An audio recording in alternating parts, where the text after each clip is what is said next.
उत्तर प्रदेश के बलिया जिले का एक छोटा सा गांव, जहां कच्ची गलियों के किनारे किनारे मिट्टी के मकान बने थे। सुबह की धूप हल्के कुहासे को चीरते हुए खेतों पर बिखर रही थी। सरसों के पीले फूल हवा में झूमते थे और दूर कहीं बैलों की गाड़ी चरमराती हुई चली जा रही थी। यही था वो गांव जहां एक कहानी धीरे धीरे जन्म ले रही थी। एक ऐसी कहानी जिसमें मोहब्बत भी थी, पाप भी, और अंजाम में खून की लाली भी। गांव के बीचों बीच बने पक्के मकान में रहते थे राघव यादव। उम्र लगभग 35 साल, गेहुआ रंग, गठीला शरीर और चेहरा जिसमें मेहनत की लकीरें साफ दिखती थीं। राघव पास की शुगर मिल में काम करता था और अक्सर महीनों तक वहीं ड्यूटी में फंसा रहता था। महीने में 1-2 बार ही घर आ पाता। उसकी पत्नी थी सविता यादव। उम्र 30 साल, लंबा कद, गोरी रंगत, बड़ी बड़ी आंखें और चेहरे पर ऐसी आकर्षक छवि कि गांव की औरतें भी अक्सर कहतीं, अरे सविता तो फिल्म की हीरोइन जैसी लगती है। सविता का स्वभाव बाहर से बहुत सधी हुई औरत का था, पर अंदर कहीं अकेलेपन की आग धधकती थी। पति का महीनों दूर रहना, घर की जिम्मेदारियों का बोझ और मन में दबा हुआ स्नेह का खालीपन, सब मिलकर उसे भीतर से बेचैन रखते थे।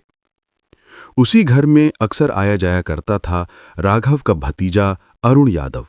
उम्र सिर्फ 20 साल, कॉलेज का छात्र, लेकिन जवान होते शरीर में वही उतावलापन और जिज्ञासा थी जो उम्र के उस पड़ाव में अक्सर होती है।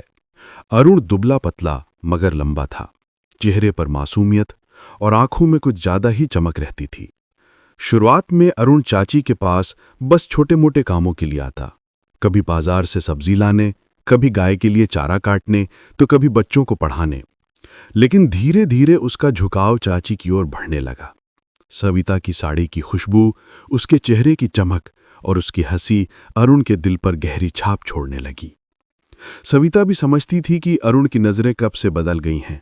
शुरू में उसने अनदेखा किया, लेकिन जब अरुण की मासूमियत और देखभाल की आदत ने उसके अकेलेपन को सहलाना शुरू किया, तो वो भी खुद को रोक न पाई।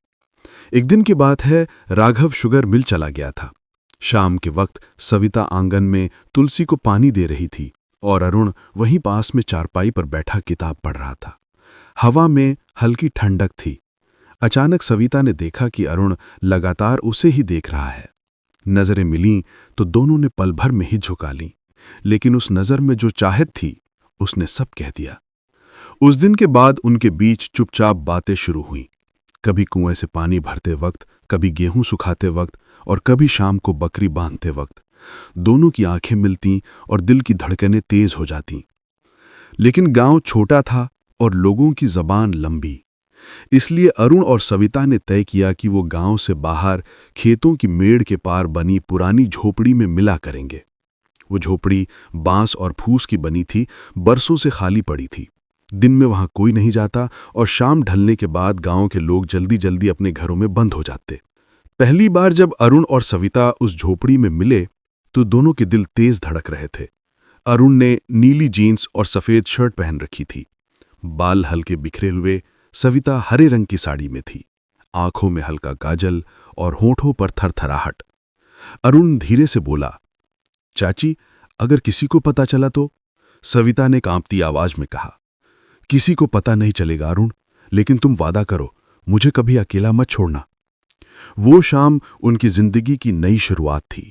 उसके बाद चुपके चुपके झोपड़ी में मुलाकातों का सिलसिला बढ़ता गया। सविता का अकेलेपन जैसे खत्म हो गया था और अरुण को उसकी जवानी का पहला सच्चा स्वाद मिल गया था। लेकिन हर गुप्त कहानी में एक डर छुपा होता है। राघव भले महीने में 1 बार आता था, पर जब भी घर आता उसे अपनी पत्नी की आंखों में कुछ अजीब बदलाव नजर आने लगा। नजरों का टलना, अचानक मुस्कान छुपा लेना और घर के कामों में असामान्य उत्साह। ये सब राघव की आंखों से छिपा नहीं। उसे शक तो हुआ, लेकिन यकीन नहीं। अभी खेल बस शुरू हुआ था, लेकिन इसके अंजाम में खून लिखा था। बलिया का वो गांव बाहर से भले ही शांत और साधारण दिखाई देता था, लेकिन हर मिट्टी के दीवार के पीछे कोई न कोई राज छिपा रहता था। सविता और अरुण का राज भी अब दिनों दिन गहराता जा रहा था। गांव के बाहर बने उस फूस की झोपड़ी में, जो कभी मवेशियों को बांधने के लिए बनाई गई थी और अब सूनी खड़ी रहती थी, दोनों रोज मिलने लगे। कभी दोपहर को जब खेतों में औरतें काम करने जातीं तो सविता चुपके से घर से निकलती और अरुण पहले से वहां उसका इंतजार करता। कभी रात को जब चांदनी गली में अंधेरा छिपा लेती तो अरुण चुपचाप आंगन में आ जाता और सविता अपने कमरे से दबे पांव बाहर निकल पड़ती। अरुण अब अपनी चाची के सामने एक भतीजा नहीं बल्कि एक प्रेमी बन चुका था। उसकी उम्र 20 साल थी, खून में गर्मी और आंखों में दीवानगी। सविता 30 की थी, लेकिन उसका चेहरा और शरीर अभी भी जवानी से भरा हुआ था। उसकी लाल साड़ी, गीले बाल और चूड़ियों की छनक अरुण को पागल बना देती थी। एक दिन झोपड़ी में अरुण ने उसका हाथ पकड़ते हुए कहा, चाची, अगर कभी चाचा को सब पता चल गया तो? सविता ने हल्की मुस्कान के साथ उसके होंठों पर अपनी उंगली रख दी। पगले, अगर डरते तो यहां आते ही क्यों? चाचा को तो अपनी मिल से ही फुर्सत नहीं, उन्हें क्या मालूम होगा कि यहां क्या होता है। उनके रिश्ते का ये नशा दोनों को अंधा बना रहा था। अरुण अब पढ़ाई छोड़कर ज्यादातर समय सविता के इर्द गिर्द मंडराता। गांव के लड़के लड़कियां कभी कभी कानाफूसी करते, लेकिन खुले तौर पर किसी को कुछ साबित नहीं होता था। दूसरी तरफ राघव, जिसे सब लोग मेहनती और सीधे स्वभाव का मानते थे, अब अपनी पत्नी के चेहरे पर बदलाव देख चुका था। हर बार जब वो महीने भर बाद घर आता तो उसे लगता जैसे सविता उससे दूर होती जा रही है। उसकी आंखों में अब वही चमक नहीं थी जो शादी के शुरुआती दिनों में हुआ करती थी। एक रात जब राघव घर लौटा तो उसने देखा कि अरुण देर रात तक आंगन में बैठा हुआ था। राघव ने हल्की झुंझलाहट के साथ पूछा, अरुण, इतनी रात का यहां क्या कर रहा है? अरुण घबरा गया, बोला, वो चाचा, भैंस को चारा डालने आया था। राघव ने उसकी आंखों में झांका, लेकिन कुछ कहा नहीं। उस दिन से राघव का शक और गहराने लगा। वो सोचने लगा, क्या अरुण और सविता के बीच कुछ है? लेकिन मन ही मन वो खुद को समझा लेता, नहीं, ये मेरा वहम है। सविता और अरुण को अब मिलते जुलते वक्त डर का एहसास होने लगा था, लेकिन चाहत इतनी गहरी हो चुकी थी कि वो रुक नहीं पा रहे थे। एक बार खेत की पगडंडी पर मिलते वक्त सविता बोली, अरुण, अभी सब बंद करना पड़ेगा। अगर राघव को पता चल गया तो बुरा होगा। अरुण ने उसका चेहरा अपनी हथेली में लेते हुए कहा, चाची, अब पीछे मुड़ना नामुमकिन है। तुम मेरी हो और मैं तुम्हारा, चाहे कुछ भी हो जाए। उसकी आंखों में जुनून था और सविता उस जुनून के सामने हार गई। लेकिन किस्मत अब खेल खेल रही थी। राघव ने एक दिन अचानक छुट्टी ली और बिना बताए गांव लौट आया। रात के अंधेरे में जब वो घर पहुंचा तो उसने देखा कि आंगन में चारपाई खाली है और सविता कहीं दिखाई नहीं दे रही। उसकी धड़कन तेज हो गई। वो दबे पांव गांव के बाहर की दिशा में बढ़ा, जहां खेतों के बीच वही झोपड़ी खड़ी थी। दूर से और से झोपड़ी के अंदर हल्की सी लालटेन की रोशनी दिखाई दी और उस रोशनी में दो परछाइयां आपस में गले मिल रही थी। राघव का दिल जैसे पत्थर बन गया। उसकी आंखों के सामने उसकी दुनिया बिखर गई। अब आग भड़क चुकी थी। रात का समय था। बलिया की उस गांव में ज्यादातर घरों के दिए बुझ चुके थे और लोग गहरी नींद में डूबे हुए थे। लेकिन राघव की आंखों में नींद कहाँ थी? उसकी आंखों के सामने वही दृश्य घूम रहा था, झोपड़ी में टिमटिमाती लालटेन की रोशनी और उसके भीतर झुकी दो परछाइयां। उसे अब किसी सबूत की जरूरत नहीं थी। उसका दिल चीख चीख कर कह रहा था कि उसकी बीवी सविता और उसका अपना भतीजा अरुण उसे धोखा दे रहे हैं। राघव के सीने में आग धधक रही थी। उसने चाहा कि उसी वक्त झोपड़ी का दरवाजा तोड़कर अंदर घुस जाए, लेकिन फिर सोचा कि अगर अचानक पकड़ा गया तो गांव भर में उसकी नाक कट जाएगी। वो धीरे से वापस लौट आया और चारपाई पर लेटते हुए सारी रात करवटें बदलता रहा। सुबह हुई तो घर का माहौल अजीब सा था। सविता हमेशा की तरह कामों में लगी हुई थी, लेकिन उसकी आंखें अरुण को तलाश रही थी। अरुण आंगन में आया तो उसकी निगाहें सीधे सविता से मिली और उसी पल राघव ने यह नजारा पकड़ लिया। उसके भीतर का गुस्सा जैसे उफान पर आ गया। अरुण, उसने अचानक तेज आवाज में पुकारा। अरुण चौंक कर बोला, जी चाचा। क्यों रे, तू कब से यहां रात बिरात घूमने लगा है? पढ़ाई लिखाई सब खत्म कर दी और तू सविता, तुझसे क्यों इतना सिर चढ़ा रही है? सविता हड़बड़ा गई, बोली, अरे नहीं जी, वो तो बस बच्चों को पढ़ाने आया था। लेकिन राघव के चेहरे पर अविश्वास साफ था। उसने अरुण की कॉलर पकड़ ली और गुस्से में बोला, सच सच बता, क्या चल रहा है? अगर कुछ उल्टा सीधा निकला तो मैं जान से मार डालूंगा। अरुण ने खुद को छुड़ाते हुए कहा, चाचा, आप गलत सोच रहे हैं, ऐसा कुछ नहीं है। लेकिन उसके चेहरे की घबराहट, कांपते हाथ और झुकती निगाहें सच बयां कर रही थीं। उस रात राघव ने घर में तूफान खड़ा कर दिया। उसने सविता पर हाथ उठाया, उसके गाल पर थप्पड़ जड़ते हुए चीखा, बेशरम औरत, मैं दिन रात खून पसीना बहाकर घर चलाता हूं और तू यहां मेरे ही खून के साथ। सविता फूट फूट कर रो पड़ी। उसके आंसू बहते रहे, लेकिन राघव के गुस्से में कोई नरमी नहीं आई। वो बार बार अरुण को कोसता रहा, नालायक, तूने अपने चचा की इज्जत लूट ली। अरुण सब कुछ सुन रहा था। उसका खून खौल रहा था। उसे यह मंजूर नहीं था कि कोई उसकी चाची को इस तरह मारे पीटे, चाहे वो उसका चचा ही क्यों ना हो। रात गहरी हो चली थी। सविता कमरे में बैठी सिसक रही थी। राघव शराब की बोतल लेकर आंगन में पड़ा बड़बड़ा रहा था। अरुण बाहर बरामदे में खड़ा मुट्ठियां कसकर भींचे हुए था। उसके दिल में दोहरी आग जल रही थी। एक तरफ चाची के आंसू तो दूसरी तरफ चचा का अपमान। वो सोच रहा था कि अगर ये ऐसे ही चलता रहा तो चाची कभी चैन से नहीं जी पाएंगी। चचा ने अगर हमें अलग करने की ठान ली तो हम बर्बाद हो जाएंगे।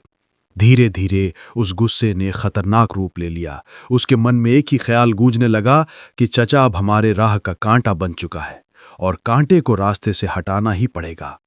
उस रात गांव की हवाओं में एक सर्द सन्नाटा फैला हुआ था, मानो खुद किस्मत भी आने वाले खून की बू सूंघ चुकी थी। बलिया की ठंडी रात थी। गांव के खेतों में झींगरों की आवाजें गूंज रही थीं। आसमान पर आधा चांद टंगा था, जिसकी रोशनी धुंधले धुएं की तरह पूरे गांव पर बिखर रही थी। घर घर दिए बुझ चुके थे। सिर्फ राघव के आंगन में एक लालटेन टिमटिमा रही थी। उसके पास खाली बोतल लुढ़की हुई थी और वो नशे में बड़बड़ा रहा था, नीच औरत और वह नालायक लड़का मुझे धोखा दे रहे हैं, मैं सबको खत्म कर दूंगा। उसके शब्द हवा में जहर की तरह तैर रहे थे। भीतर कमरे में सविता रोते रोते चुप हो गई थी। उसका चेहरा सूजा हुआ था, गालों पर लाल निशान उभर आए थे। आंसू सूख चुके थे, लेकिन आंखें अब भी नम थीं। वो बार बार सोच रही थी, कितना मारता है ये आदमी, कितनी बार समझाया लेकिन नहीं मानता। अगर अरुण ना होता तो शायद मैं जी भी ना पाती। बरामदे में अरुण खड़ा था। उसकी मुट्ठियां कसकर भिंची हुई थीं, माथे पर पसीने की बूंदें चमक रही थीं। उसके दिल में तूफान उठ रहा था। बार बार चाची के आंसू उसकी आंखों के सामने घूम रहे थे। हर बार जब राघव ने उसे बेशर्म कहा था, वो शब्द उसके कानों में हथौड़े की तरह बज रहे थे। अरुण ने मन ही मन कहा, बस बहुत हुआ, अब चाचा को सबक सिखाना पड़ेगा। अगर वो जिंदा रहा तो चाची की जिंदगी नर्क बनी रहेगी और हमारी मोहब्बत कभी पूरी नहीं होगी। धीरे धीरे उसके भीतर का गुस्सा एक ठोस इरादे में बदलने लगा। वो दबे पांव आंगन की ओर बढ़ा। वहां राघव नशे में धुत पड़ा था। उसकी आंखें आधी खुली आधी बंद थीं। कभी वो हंसता, कभी गालियां बकता। उसके पास ही लकड़ी का मोटा डंडा पड़ा था, जिससे वो अक्सर खेतों में जानवर भगाता था। अरुण ने उस डंडे की ओर देखा। उसके हाथ कांपने लगे। उसके दिल में एक ही सवाल घूम रहा था, क्या मैं वाकई ये कर सकता हूं? अपने ही चाचा को मार सकता हूं? उसी वक्त कमरे से सविता की सिसकियां सुनाई दीं। वो टूटी आवाज में कह रही थी, हे भगवान, मुझे उठा ले इस नरक से। यह सुनकर अरुण का दिल और पक्का हो गया। उसने मन में कहा, नहीं चाची, तुम्हें नरक से मैं निकालूंगा। अब इस आदमी का अंत आ चुका है। वो धीरे से डंडा उठाता है। उसके हाथ कांप रहे हैं, लेकिन आंखें लाल हो चुकी हैं। वो चुपचाप राघव के पीछे खड़ा हो गया। राघव को भनक तक नहीं लगी। वो अब भी बड़बड़ा रहा था, साली को मैं मार डालूंगा और उस हलामी को गांव से भगा दूंगा। अचानक अरुण ने डंडा उठाकर पूरी ताकत से उसके सिर पर दे मारा। एक तेज धप की आवाज आई। राघव की चीख निकल गई, लेकिन वो पूरी तरह उठ भी नहीं पाया। खून उसकी कनपट्टी से बह निकला। अरुण की सांसें तेज हो गईं। उसे लगा कि सब खत्म हो गया, लेकिन राघव ने दर्द में कराते हुए हाथ उठाया। अरुण, तू तू अरुण ने बिना रुके दूसरा वार किया। इस बार डंडा सीधे उसके चेहरे पर पड़ा, हड्डियां चटकने की आवाज गूंजी।